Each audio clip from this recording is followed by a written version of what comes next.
The Australian outback wasn't supposed to be this interesting. Dr. Emily Winters wiped sweat from her brow as she recalibrated her geological survey equipment for the third time. The readings made no sense. Electromagnetic fluctuations that appeared and disappeared like a quantum mirage, radiation signatures that defied classification, and mineral compositions that shouldn't exist in nature. "Baker Base, this is Winters," she radioed, keeping her voice steady despite her racing heart. "I'm getting some unusual readings at grid point 47. Request verification." Static answered her call. Perfect. She checked her sat phone. No signal there either. Whatever was causing these readings was also interfering with communications. Standard protocol dictated she should return to base immediately. Emily had never been good at following protocol. She secured her equipment in the rugged survey vehicle and proceeded on foot, following the strengthening signal. The red earth crunched beneath her boots as she crested a small rise, and there it was, a sight that would change humanity's destiny forever. At first glance, it looked like a junkyard had been scattered across the desert floor. Twisted metal fragments, some as small as her fist, others as large as cars, lay half-buried in the rust-colored soil. But this was no ordinary debris field. The metal, if it could be called that, had an iridescent quality that seemed to shift and flow under the harsh Australian sun. "Holy shit," Emily whispered, her scientific detachment crumbling as she approached the nearest fragment. Her handheld scanner went berserk, displaying impossible readings before shutting down completely. She reached for her backup equipment, but her hand froze halfway there. The piece was humming. Against every safety protocol she'd ever learned, Emily removed her protective glove. The air felt electric, charged with potential. When her fingertips touched the surface of the fragment, the world seemed to hold its breath.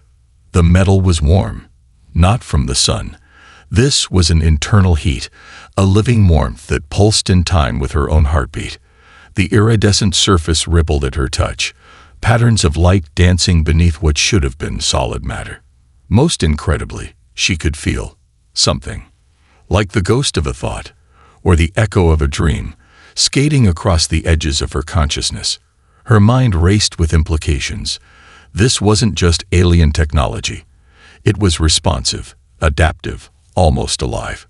She needed to document everything before anyone else arrived to take over the site.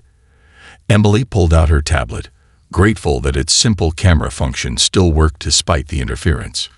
Click. The strange metal under natural light. Click. The way it rippled when touched. Click. The size and distribution of the debris field. Click. She stopped, frowning at the last image. There, in the background, barely visible, was that a cave entrance. She turned, squinting against the sun. Yes, there it was, a dark opening in a low cliff face she hadn't noticed before. And around it.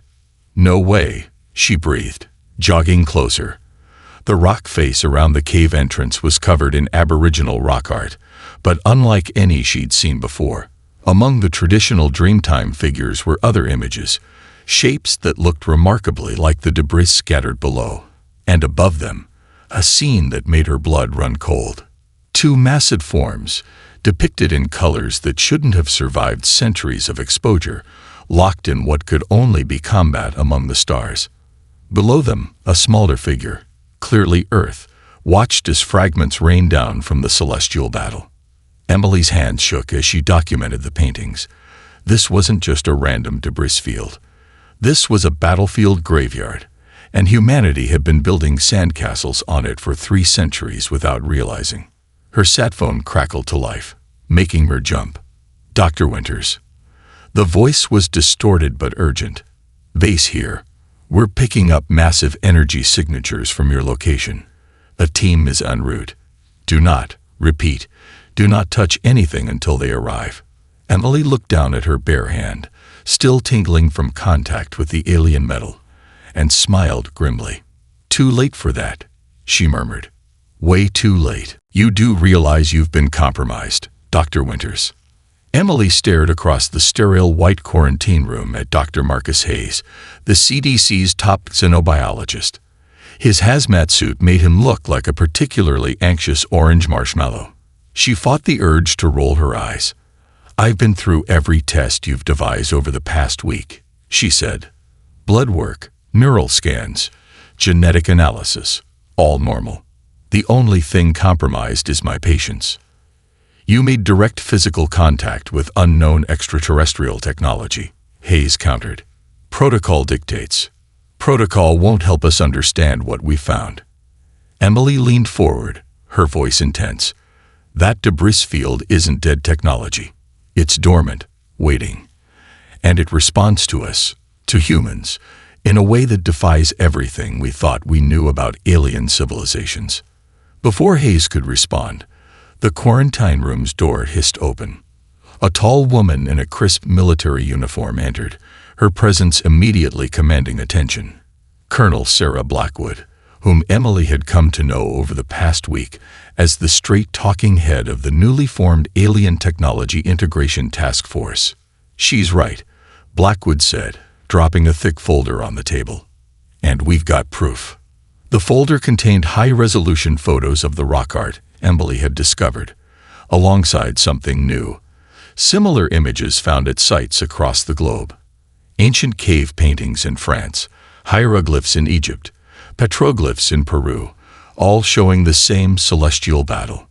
300 years ago, Blackwood continued, something happened in Earth's orbit. Something big enough that cultures worldwide recorded it, but advanced enough that our ancestors interpreted it through the lens of their own mythologies. "The Battle of the Crossing," Emily murmured, touching one of the images. "That's what the Aboriginal elders called it in their oral histories. They thought it was gods fighting over the right to walk between the stars." They weren't far off. Blackwood brought up a holographic display showing a computer analysis of the debris field. "We've identified two distinct technological signatures in the wreckage. The dominant one belongs to what we're calling the Victor civilization. Their tech is all about brute force, conventional physics pushed to the extreme. But the other signature," Emily felt her pulse quicken. "The pieces that respond to human touch." Exactly. The Nexus technology, as we're calling it, operates on principles we barely understand. It's adaptive, almost organic in nature. And here's the kicker: it's not just compatible with human neural patterns, it's perfect for them. Like it was designed for us. "That's impossible," Hayes interjected. "The statistical probability of alien technology being optimized for human biology is astronomical," Emily finished. "Unless..." She grabbed a tablet, fingers flying over the surface as she pulled up her initial readings. "Look at the quantum signature of the active components. The patterns aren't random. They're evolving, adapting to match our neural architecture. What if that's not a coincidence? What if the Nexus civilization's technology was designed to adapt to whatever species found it? A dead civilization's last-ditch effort to survive through its technology," Blackwood mused. "Poetic. And dangerous," Hayes warned. "If this technology is as adaptive as you suggest, we have no way to predict." An alarm blared through the facility, cutting him off. Blackwood's comm unit crackled to life. "Colonel, the primary debris sample. It's reconfiguring itself." They rushed to the observation window overlooking the main lab. Inside, under the harsh laboratory lights, the largest piece of recovered technology was changing. Its surface flowed like liquid metal, patterns of light pulsing through it in rhythms that matched the heartbeats of the watching humans. "My God," Hayes whispered. "It's not just adapting to us, it's learning." Emily pressed her hand against the glass, watching in wonder as the alien metal reformed itself into something new, something that had never existed before. A perfect fusion of human and Nexus design principles. "No," she said softly. "We're learning from each other." Behind them, more alarms began to sound as similar transformations were reported from debris sites around the world. The clock was ticking. Humanity had just inherited the legacy of a fallen empire, and the galaxy was about to notice. "That's the third neural interface that's fried this week," Dr. James Chen muttered, tossing the smoking device onto a growing pile of failures. The underground facility, dubbed the Vault by its occupants, hummed with activity around them. Emily looked up from her workstation, where holographic models of the alien technology floated like luminous ghosts. "We're thinking about this wrong," she said, pushing away from her desk. "We keep trying to interface with the technology. We should be letting it interface with us." "The brass will never approve direct neural contact," Colonel Blackwood said from her position by the door. "Not after what happened in Sydney." They all fell silent, remembering the incident 3 weeks ago, when an overreader researcher tried to directly connect with a piece of Nexus tech. The resulting power surge had knocked out half the city's grid. "I'm not talking about jacking our brains in," Emily clarified. She walked over to the largest piece of recovered technology, a curved section of hull plating that pulsed with internal light. "Look at how it responds to proximity. It's not just detecting our neural patterns, it's trying to harmonize with them." She placed her hand on the metal surface. The lights within synchronized with her heartbeat, creating patterns that rippled outward like waves on a pond. "Dr. Winters," Hayes' voice crackled through the intercom. "Remove your hand immediately." But Emily held firm. "Everyone, look at your monitors. The quantum field isn't just stable, it's optimizing itself." Screens around the lab lit up with cascading data. The metal under Emily's palm began to flow, reshaping itself not into a weapon or a computer, but into something entirely new. "It's beautiful," James whispered, watching as the technology formed intricate structures that seemed to bridge the gap between organic and mechanical design. "It's impossible," Hayes countered from the observation deck. "The energy requirements alone are being met through quantum resonance with our own bioelectric fields," Emily finished. She turned to Blackwood, eyes shining with excitement. "Don't you see? The Nexus civilization didn't build tools to be used. They built tools that could evolve." Blackwood stepped closer, her military bearing warring with scientific curiosity. "And you think we're the catalyst for that evolution?" "We're not just the catalyst." Emily gestured to the transformed technology. "We're the perfect partners. Human creativity, adaptability, our ability to think laterally, combined with technology designed to grow and change." A sudden tremor ran through the facility. Alarms blared as similar transformations began occurring throughout the complex. But instead of chaos, there was harmony. Each piece of technology adapted differently based on the humans nearest to it, creating a symphony of innovation. "My God," Hayes breathed, previous caution forgotten as he rushed down to the lab floor. The applications: medical technology, space exploration, defense systems. "Which we're going to need," Blackwood said grimly, checking her secure tablet. Long-range sensors just picked up something entering the solar system. Something big. The room fell silent except for the gentle hum of the transformed technology. "How long?" Emily asked. "A week, maybe less." Blackwood's face was grim. "Whatever's coming, they're not bothering to hide their approach. They want us to know they're coming." Emily looked around the lab at the fruits of their research. Technology that had evolved more in 3 weeks of human contact than in centuries of dormancy.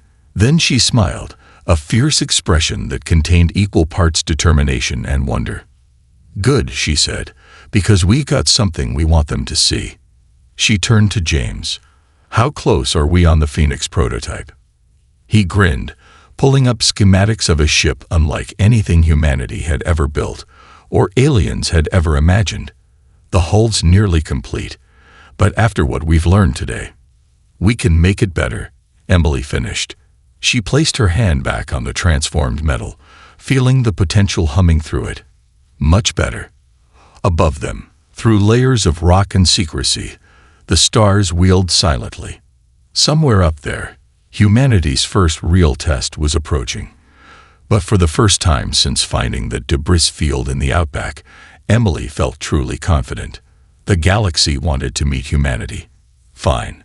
they'd give them one hell of an introduction. The Phoenix hung in low Earth orbit, its crystalline hull refracting sunlight in ways that made it look both solid and ethereal. From her position in the command chair, Emily could hardly believe they'd built it in just 6 weeks. Multiple objects dropping out of FTL, James announced from his station. The ship's neural interface translated his thoughts into action, holographic displays materializing around them. 7 vessels. Configuration unknown. But you recognize them, don't you? Emily asked the ship. The Phoenix's consciousness brushed against her mind.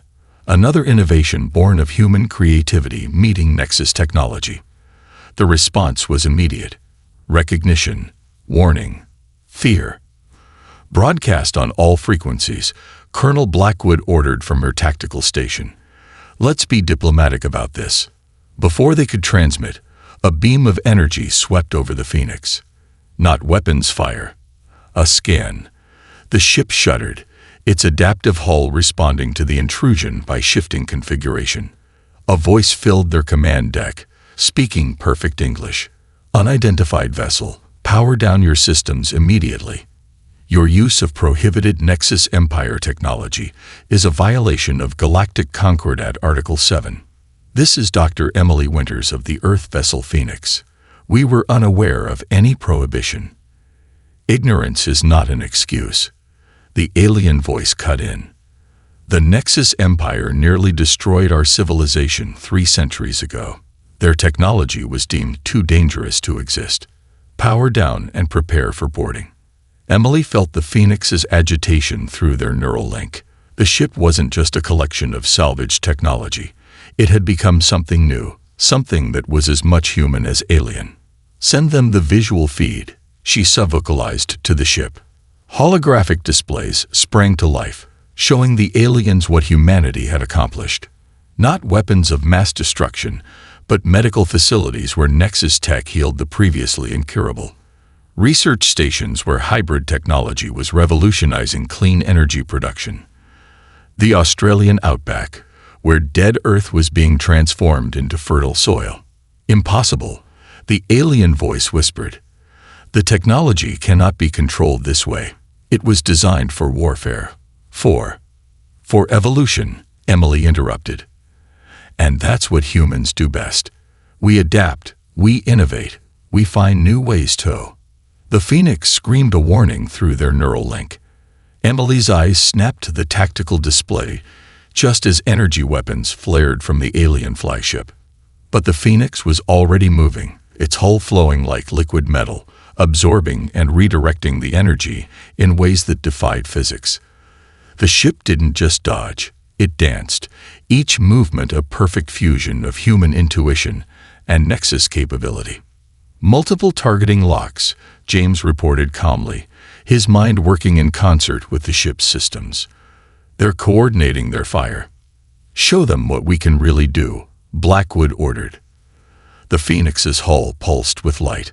Where the aliens expected weapons, they instead found themselves caught in a quantum field that simply negated their hostile intent. Weapons powered down. Engines stabilized.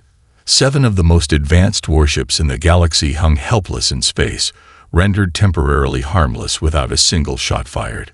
By the first light, the alien voice breathed. What are you? Emily stood, her neural connection with the Phoenix making her feel 10 feet tall. We're human. We found your battlefield debris and saw something more than weapons. We saw potential. And if you give us a chance, we'll show you exactly what that potential can become. Silence stretched across the void. Emily could feel the ship's anticipation mixing with her own. Finally, the alien voice returned, heavy with what might have been awe or fear. The Nexus Empire spent millennia perfecting their biomechanical interfaces. Their greatest minds died trying to achieve what you've done in mere weeks. How? Emily smiled, thinking of all the impossible things humanity had accomplished since finding that first piece of debris in the outback. Because no one told us it was impossible. The Phoenix hummed around them, its systems singing with power and possibility. Above Earth, 7 alien warships hung dormant, their crews grappling with a reality they never expected. A species that could take the galaxy's most destructive technology and turn it into something revolutionary. First contact hadn't gone quite as planned. But then again, when did humans ever stick to the plan? They're giving us 24 hours to surrender the technology, Blackwood announced to the packed Situation Room deep within the vault. After that, they're threatening full military intervention. Emily studied the holographic display showing the growing alien fleet in high orbit. 60 ships now, their weapons trained on major population centers. The Phoenix hung among them, a crystalline dove among birds of prey. Then we give them exactly what they expect, Emily said, her fingers dancing through the holographic interface. We make a show of powering down our facilities, mothballing our research. James caught her meaning first, a slow grin spreading across his face, while the real work goes underground. Literally, Emily confirmed. She pulled up a new hologram, a network of tunnels and chambers spreading beneath every continent. The Nexus technology doesn't just adapt to our needs, it adapts to our methods, including our talent for misdirection. Over the next 18 hours, humanity performed the greatest disappearing act in history. As alien observers watched, research facilities were shuttered. The Phoenix was ceremoniously powered down, its crystalline hull growing dark. Emily made impassioned speeches about respecting galactic law, her words broadcast across every frequency. But beneath the surface, something else was happening. Deep underground, the Nexus technology was transforming in ways its original creators never imagined. Human engineers, freed from conventional thinking, saw possibilities where aliens saw only weapons. Quantum torpedoes became faster than light communication arrays. Void shields were repurposed into terraforming devices. They're scanning again, James reported from his new station in the underground command center. Above them, miles of rock and sophisticated stealth systems hid their activities, looking for energy signatures matching known Nexus patterns. Emily smiled. Let them look. They're searching for what they know, not what we've created. The Nexus technology, guided by human creativity, had evolved beyond its military origins. Each piece was becoming something unique, shaped by the dreams and innovations of the humans working with it. Where aliens saw standardization, humans saw infinite possibility. New development from Lab 7, Blackwood announced, reading from her neural feed. They've successfully modified a war cradle into a medical regeneration chamber. It's already healing injuries that were considered permanent. Emily nodded, unsurprised. Everywhere she looked, humans were doing what they did best, taking something designed for one purpose and reimagining it completely. The aliens above couldn't find their technology because it wasn't their technology anymore. Mom, a young technician burst into the command center. You need to see this. In testing chamber 3, a team of researchers had made an unexpected breakthrough. A piece of Nexus hull plating, instead of being shaped into armor, had been transformed into something entirely new, a device that could fold space itself. It's not just a stealth system, the lead researcher explained excitedly. It's a way to hide entire regions of space-time. We could make Earth completely invisible to their sensors, create pocket universes for research and development, or give us a place to build a fleet they'll never see coming. Blackwood added, her military mind already seeing the tactical advantages. Emily placed her hand on the transformed technology, feeling its potential humming through her neural connection. Not just a fleet, she corrected. A whole new way of existing in space. They're looking for weapons, but we're building something they can't even comprehend. The next 6 hours were a blur of activity. As the aliens' deadline approached, humanity's greatest minds worked in secret, transforming debris into dreams. Each piece of salvaged technology became something new, something uniquely human. When the 24 hours expired, the alien fleet was ready for resistance, ready for a fight. Instead, they found nothing. Earth's signature on their sensors simply vanished. No trace of Nexus technology, no sign of the remarkable achievements they'd glimpsed. just a seemingly primitive planet, its surface dotted with abandoned research facilities. In the underground command center, Emily watched the aliens' confusion through their monitoring systems. "And now," she said softly, "we show them what humanity can really do when backed into a corner." Around her, hidden from alien eyes, humanity's real work was just beginning. The alien commander's frustration radiated through their transmission. 3 months of searching, the planetary quarantine, and still nothing. Emily watched from the bridge of the Phoenix Eye as another alien patrol swept Earth's orbit. The ship's quantum-folded hull made them invisible, not just to sensors, but to the fabric of space-time itself. What had started as salvage debris had evolved into something that defied conventional physics.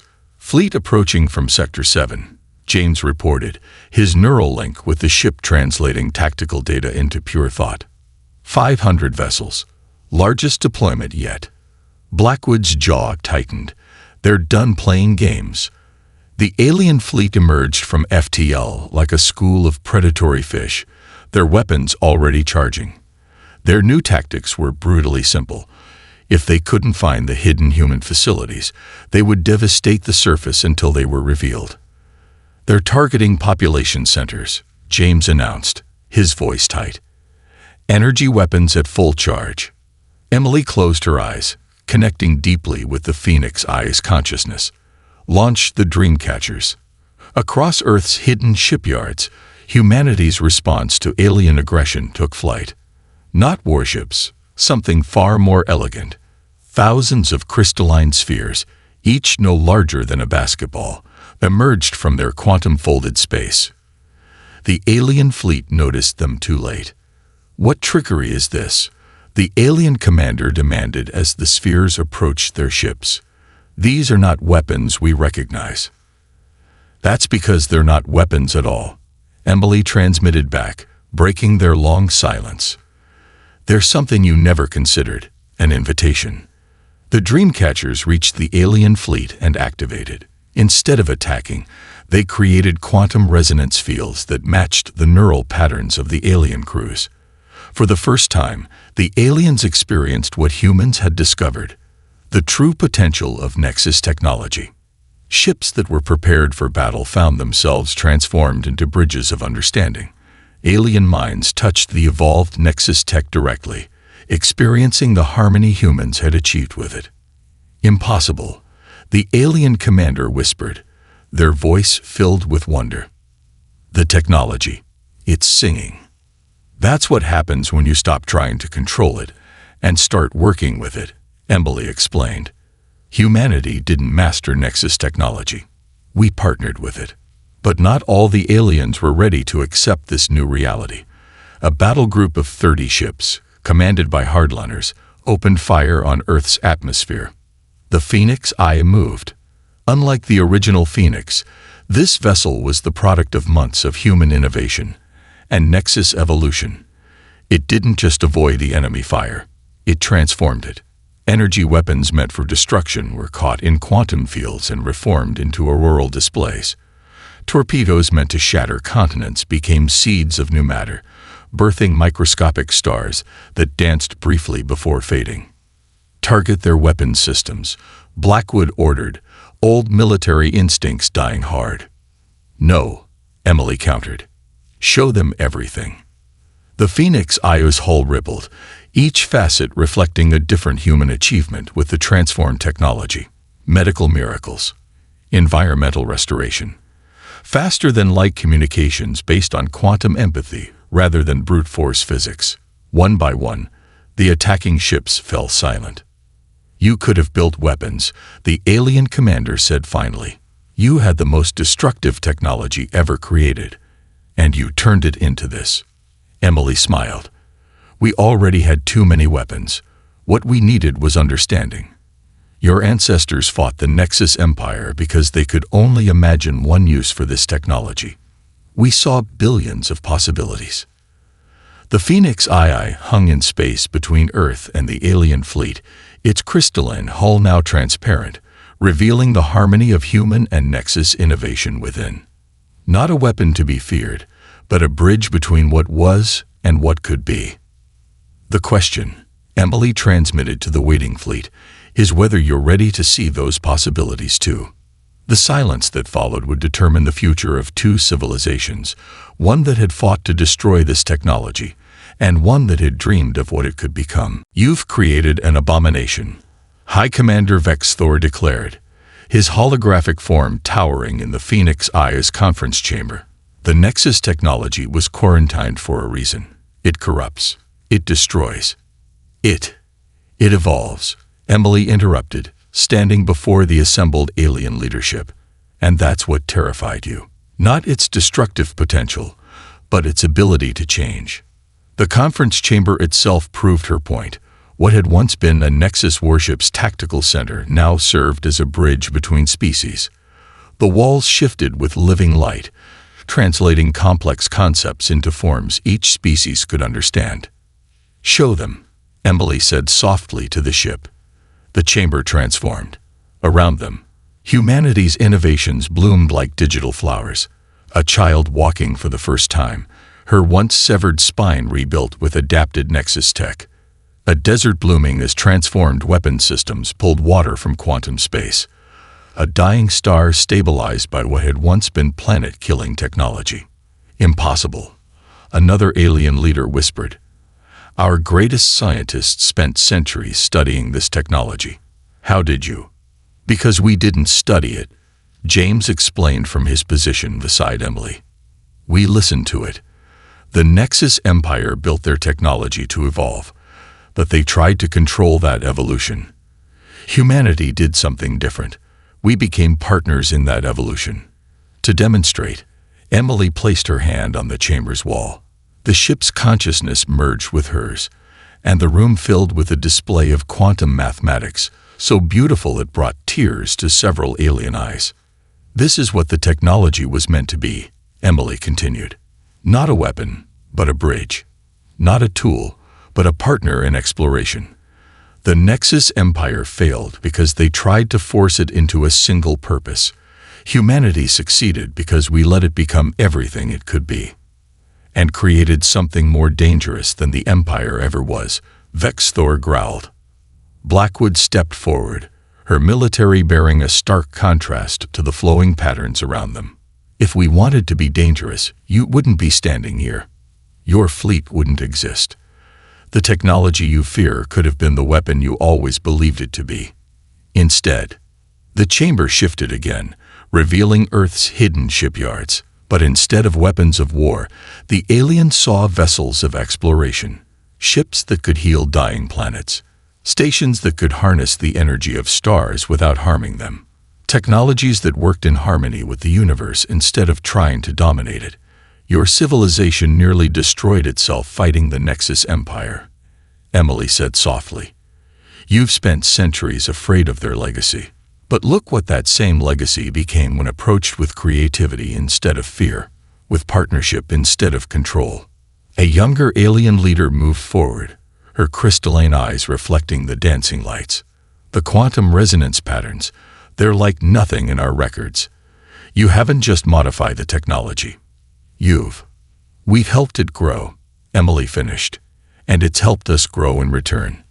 Every human who works with the technology adds something new to its evolution. Every discovery leads to 10 more possibilities. We're not using the Nexus Empire's weapons. We've transformed them into something they never imagined possible." The Phoenix Eye's consciousness brushed against Emily's mind, sharing its joy in this moment of understanding.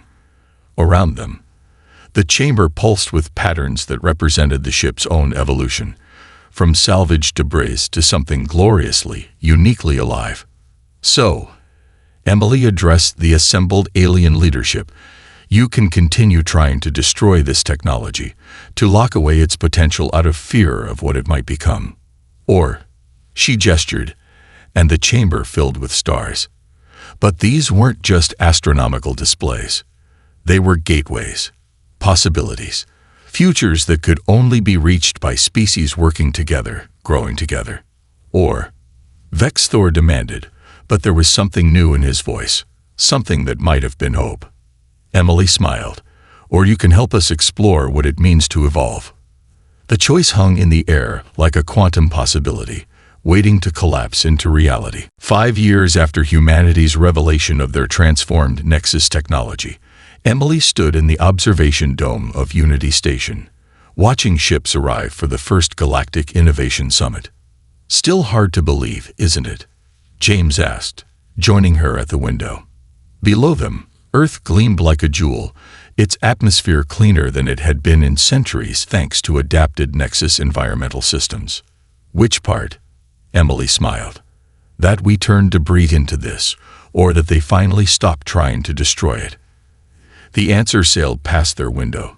A Centaurian vessel built with hybrid technology, its biomechanical hull incorporating both human innovation and alien engineering.